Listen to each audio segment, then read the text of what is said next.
and we out here. Everybody out here voting today. We out here with Taste Buds Continental. What's up, Erica? Hey, what's up, y'all? I can't call it, man. What you out here doing today? So today we out here trying to just support our community, Saginaw, Michigan. Y'all stand up. This election gonna be very important. I'm talking about one of the most important elections of our lifetime, and I know we done heard that before, but this is it.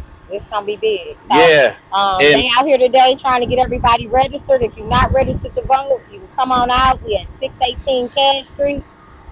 And that's where it's at. Y'all ain't voting. I don't know what you're doing. yeah. So, what do you think we can do to increase like voter turnout to have more people to come out and vote? So a lot of people are registered to vote, but I think we need to focus on the youth. So the younger, the 18 to 24 demographic, I think we need to work on that. Maybe 18 to 30 around here. Probably need to just try to reach them. So sometimes when you're trying to reach folks, you go where they at. Mm-hmm. So down on Hamilton, maybe late night, maybe whenever. They probably still sleep right now, but we got to work on that as a community, the young generation. Right. Yeah. And I know you're familiar with Pound Q educational plan. What's some of your thoughts on our educational plan? I'm not so familiar. I'm Okay. not, and that's my bad for not being. But my baby is 24, and so they didn't graduated and moved on as far as that aspect of their life. So I'm not really familiar. Well, let's talk about something a little more deeper. Okay. Because we want to definitely, man, rest in peace, Sonia Massey. What was your thoughts on that when you first seen it? So my first thoughts on that was that we right across the street from the police station. Everybody know I was married to a police officer. So even in law enforcement, they teach them certain type of just like in nursing, they teach you ethnicity and stuff about how you deal with certain cultures.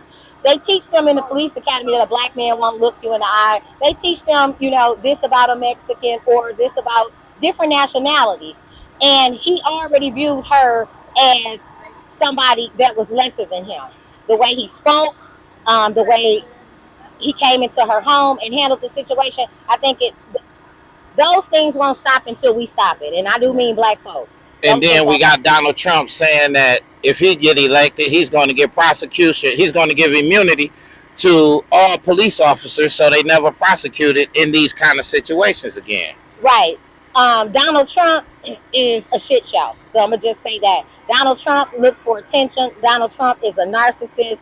Donald Trump is somebody that I just described with those words. So we know when we're talking about Donald Trump, there is no rationality to what he's saying. Right. Only thing we can do is try to keep Donald Trump from achieving those powers. Right. And I think we can do it. I think enough people listens to Donald Trump. Right. And we hear him. We hear him when he says things like black jobs, because they don't exist. Really, we should run all of this. And I mean, I can think of a lot of solutions. People might think that they're maybe too far liberal. But black folks, we need to start governing ourselves, because if we have police coming in our communities and looking at us already as a lesser person, right, then we'll always have those type of problems. But Donald Trump is a no-go for me. Yeah. And I know you being an entrepreneur, being a woman of business, you and your husband. And sometimes, we can carry our business with so much class, right? Mm-hmm. But at times it be that one person or a couple individuals that just keep on pulling on us and tugging on us till we just get out of character. Yeah. How important is it, man? Because sometimes we can get out of character, but how important is it for us to get right back in character when it comes back to our business? Well, it's very important. So I stepped out of character a couple of days back, and like I told my customers, my supporters, and my Facebook friends and family, and I probably failed to mention it to my husband, I'm not gonna lie, but because I want him to always look at me in high standards. What a lot of people think really don't matter, but we all human, and we all sometimes fall for different things. Now I'm not gonna say I failed for something. I think I said that, but it really wasn't I failed for something. It's just some things deserve straightening.